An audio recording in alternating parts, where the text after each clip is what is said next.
अरे तो वो मेरे नबी के शान में गुस्ताखी की थी, मैं मुसलमान हूं ना।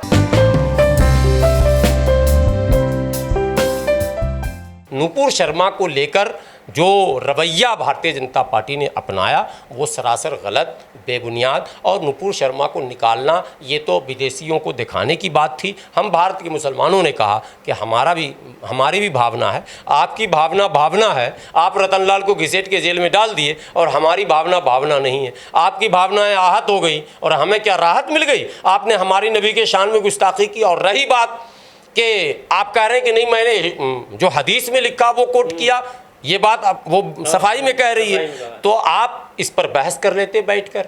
आपको उस डिबेट पर 20 मिनट के डिबेट पे आप हदीस समझ लेंगे, वहाँ तो सिर्फ एक पॉइंट्स रखे जाते हैं। और बहस अगर होती प्रजनन पर, बहस होती अगर किसी और चीज़ों पर, बाल विवाह पर, तो उदाहरण में कोई चीज़ आप कहते तो चलता।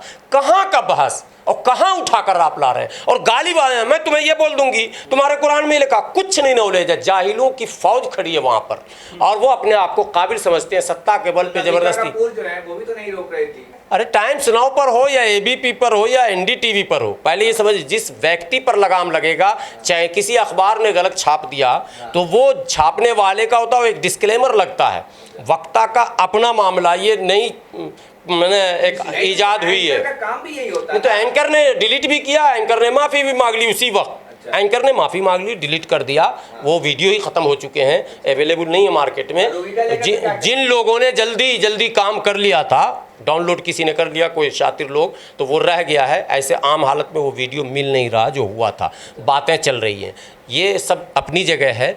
आप बताइए ना, मकबूल फिदा हुसैन ने बनाए अगर चित्र, ठीक है, तो खजुराहो में क्या है, वो भी मकबूल फिदा हुसैन ने बनाया क्या? नहीं, खजुराहो में मकबूल फिदा हुसैन गया था क्या बनाने? जो चित्र है आप उससे इनकार क्यों करते हैं? जो हमारे धर्म में है, कब हमारे नबी की शादी हुई, कितनी शादी हुई, कैसे क्या, जो मजहबी किताबों में हमारे है उसको हम नहीं बदल रहे हैं ना साहब।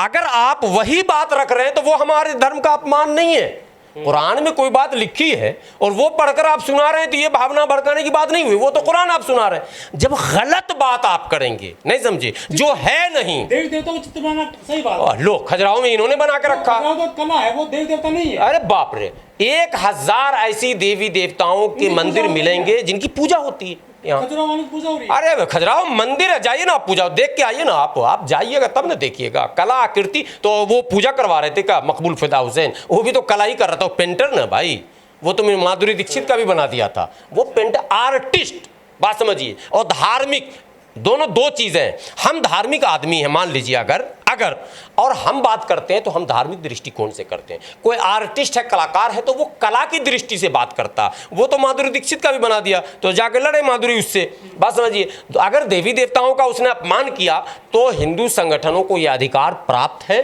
कि वह मकबूल फिदा हुसैन के खिलाफ FIR दर्ज कराए, उस पर उसके खिलाफ आवाज़ उठाए। हम क्यों उठाएंगे? हमें तो, हमारे सामने तो ये लगा कि एक आर्टिस्ट वो काम कर रहा जो धरती पर है। अगर हिमालय का किसी ने तस्वीर बनाकर रख दिया, अगर शंकर भगवान जो साक्षात दिखते हैं, कोई आर्टिस्ट ही तो बनाता है ना साहब, मूर्तिकार भी तो कोई होता है ना। मूर्तिकार का हम विरोध नहीं करेंगे ना। हाँ, हिंदू धर्म के लोगों को यदि लगेगा कि ये मूर्ति बनाने वाले ने हमारे अमुक भगवान के वास्तविक चेहरों से छेड़छाड़ किया, तो वो ना आवाज़ उठाएंगे। है तो देश की बेटी, विदेश की बेटी नहीं है। कोई, हम भी नहीं कहेंगे कि वो देश की बेटी नहीं है नुपुर शर्मा, लेकिन जो गलती हुई है, जो अपराध हुआ है, उसके लिए उसको माफ़ी भी मांगनी चाहिए और सरकार को उस गलती की सज़ा देनी चाहिए। हमारी मांग सरकार से, हिंदू मुसलमान की ये लड़ाई नहीं है साहब। ये लड़ाई कोई हिंदू मुस्लिम की नहीं है कि हम हिंदू से मांग रहे हैं। अरे भाई, हिंदू मुस्लिम के इसमें तो हिंदू भी हमारे साथ हैं, मुस्लिम भी हमारे साथ। ये एक लीगली एक पॉइंट्स हैं कि आप ऐसा बयान देश में नहीं देंगे। जो फ्रीडम ऑफ स्पीच की एक सीमा बनाई गई है, अभिव्यक्ति की स्वतंत्रता का भी एक दायरा है। ये नहीं कि माँ बहन हम किसी को करना शुरू कर दें और ये कह दें कि हमको तो स्वतंत्रता नहीं, उसकी भी एक सीमा है, एक दायरा। एक टीवी चैनल पर पीस पार्टी के प्रवक्ता थे शादाब चौहान, अब आप नाम ले रहे हैं, मैं कर रहा हूँ, मैं कहा, आपने रूबिका का नाम लिया तो मैं कह देता हूँ, और 5 बजे मैं वहीं अभी रहूँगा भी उसी शो में, ये भी एडवांस में बता दूँ आपको। तो शो के ऊपर कहा मैं बड़े का बिरयानी खा, काबिल बन रहे हो क्या? मतलब ज़्यादा काबिलियत आ गई क्या इस देश में? देखिए, मुसलमानों को तो पहले समझना है, हमको हमारा मजहब खुद ये तालीम देता है कि आप पड़ोसी का की भावनाओं का भी ख्याल करें।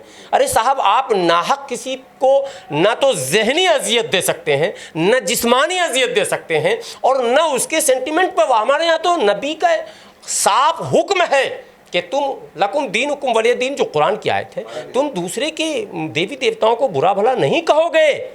हाँ, एक बात डंके की चोट पर कहूँगा, वो कि हमारा धर्म निराकार है, मूर्ति भंजक है।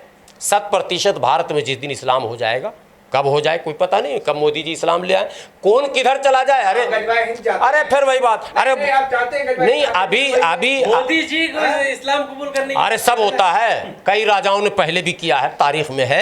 अभी जितेंद्र नारायण त्यागी, जो वसीम रिजवी, आखिर वसीम रिजवी धर्म बदला कि नहीं बदला? तो लोग स्वतंत्र है ना भाई। नहीं मतलब वही, इधर जाइए इधर जाइए, 2 घर है, एक कच्चा मकान एक पक्का मकान है, तो वो पक्के से कच्चे में गए हैं। पक्का मुस्लिमों का है। पक्का, ये तो मैं टीवी पर बोल चुका हूँ डिबेट में। अच्छा। पक्का इसलिए कि हमारे यहाँ जाति के नाम पर किसी को मस्जिद से निकाला नहीं जाता, मस्जिद की धुलाई नहीं होती जाति के नाम पर। अच्छा। ठीक है, एक साथ खाने से इनकार नहीं किया जा सकता है, लेकिन उस व्यवस्था में जिसको वर्णवादी व्यवस्था कहते हैं, वहाँ सीएम अखिलेश बंगला खाली करते हैं तो गंगा जल से धुलाई, और सीएम जीतन राम मांझी मंदिर जाते हैं तो उस मंदिर को गंगा जल से धोकर और फिर से उसमें प्राण प्रतिष्ठा किया जाता। मतलब साफ है कि वहाँ चौथे वर्ण के लोग जो अछूत हैं उनके लिए कोई जगह नहीं है, लेकिन इस्लाम में कोई अछूत और सछूत नहीं है, सब समान है। तो ये पक्का घर है, कच्चा। मेरा सवाल ये था कि सपा एमएलसी जो है लाल बिहारी यादव, उन्होंने जो भगवान शिव पर टिप्पणी किया, मैं वहीं आ रहा था तो आपने डिरेल किया, मैं वहीं फिर आ रहा हूँ। आप आंदोलन चलाएंगे जिस तरह से आपने देखिए, एक मुर्गी को कितनी बार हलाल करेंगे? मैं पहले ही आंदोलन का आदमी हूँ। आप लोगों ने हमें पहचाना ही है जंतर मंतर से, ये सच बात है कि झूठ है? जंतर मंतर से पहचाना। मैं सड़क का आदमी हूँ, मैं झुग्गी झोपड़ी वालों के लिए लड़ता हूँ, मैं कचरा चुनने वालों के लिए लड़ता हूँ। अब मैं वो एमएलसी बयान दिया सपा का है, मेरी हैसियत वो एमएलसी और सांसद के लिए संघर्ष करना। हाँ, देश के हिंदू, अगर देश का मैं, प्रवक्ता थी वो, अरे तो वो मेरे नबी के शान में गुस्ताखी की थी। मैं मुसलमान हूँ ना। आप दूसरे धर्म का सम्मान करते हैं? नहीं, तो आवे ना, हिंदू भाई आएंगे, पीछे हम खड़े हो जाएंगे अगर जंतर मंतर आएंगे। अब मैं लखनऊ, नहीं, मैं धार्मिक मामलों में नो, दूसरे धर्म का कौन अपमान कर रहा, कौन हाँ, तो अरे तो मैंने नहीं कहा ना, मैं अपने लोगों को कह रहा हूँ। जैसे शादाब चौहान का विरोध किया, मेरा कोई भाई अगर बोलेगा तो मैं समझाऊंगा तुम्हें ये अधिकार नहीं है मजहबी नुक्ते नजर से। अब यादव जी बोल रहे हैं, कल को अखिलेश कुछ बोल दें, मैं कौन होता हूं अखिलेश को? हाँ, हिंदू भाई अगर उसके खिलाफ खड़े होंगे, मैं भर्त्सना करता हूं, निंदा करता हूं, गलत है। किसी के भावनाओं से खिलवाड़ भारत में नहीं होना चाहिए। अब आप कहेंगे कि आप जाइए धरना बैठिए, मेरे पास धरना पे बैठने का अब समय नहीं है कि मैं बात बात पर सबके खिलाफ पूरे भारत का ठेका मैं नहीं लूंगा, मैं अपने घर का ठेका ले रहा हूं।